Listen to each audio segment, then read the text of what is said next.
thing about Sean Strickland and other fighters like him that are very conventional is the fact that you know exactly what he's going to bring to the fight. He's not going to do anything different, you know what I mean? So you're just going to have to prepare for what this guy's going to do. But with fighters like Dricus,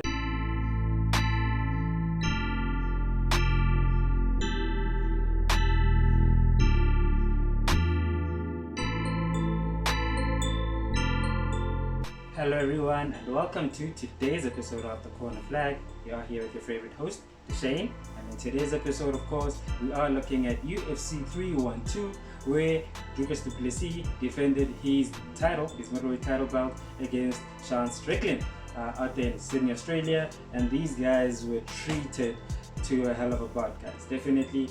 So this was definitely the second bout, which is why there's two behind it. But yeah, definitely it was very different from the first fight. In the first fight we did see a lot of grappling. It was a lot close as well. Some people might have even thought that Sean Strickland might have taken that one, especially the Sean Strickland contingent, right? But this fight was totally different. I think it was a lot more further apart in terms of what these guys showed us. Sean Strickland is of course very hard to hit.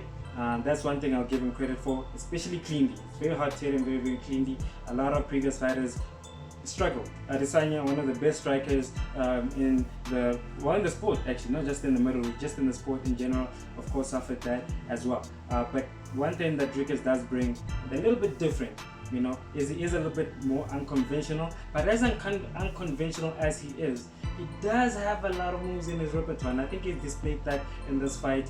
We did see a lot of unique moves from him. We saw spinning back kicks a couple of times from either leg. He can pivot, and especially with the stance switch, he switches.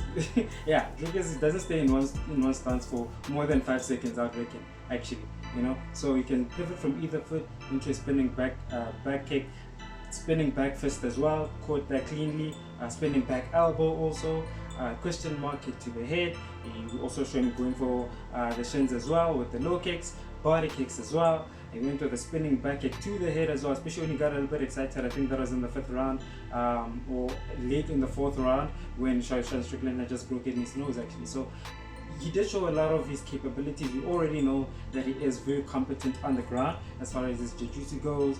He does have a few, just submissions, but we didn't even have to use any of those today, right? I think we only saw a total of 1 takedown attempt from Dricus in the fight. Am I wrong?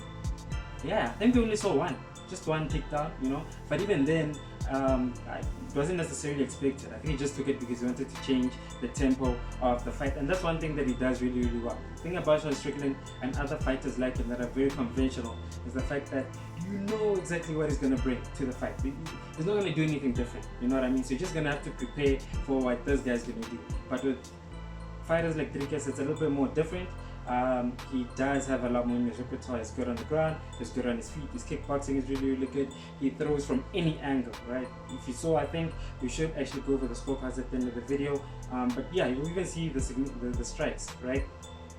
Went for the legs, the body, the head. He just switches it up. I think the only time where I saw Dricus head hunting was after he broke Sean Strickland's nose, and at that point I think he was just really trying to go for the finish, and he was gassed, bro. He looked really, really tight, but at that point he was just trying to smile, you know, like a shark smelling the blood in the water, you know, trying to go for that finish. But it didn't work out, and I'm glad it did it, because it kind of like messed with his momentum in the sense that what got him there was his unpredictability, and I was throwing that away for, you know, just head hunting. So I really got frustrated when we got to that. But to Sean's credit, yo, he's a really, really tough dude, bro. I mean, he broke his nose early on in the 4th round, blood pouring, and he went down in the 2nd round.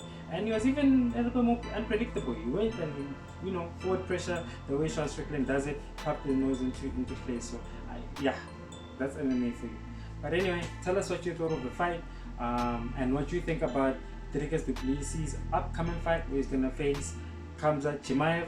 So this is a very, very grappling heavy fighter. We're going to come up with a preview for that one as well. So be excited for that. I'm excited for that, and I'll see you of course in the next video.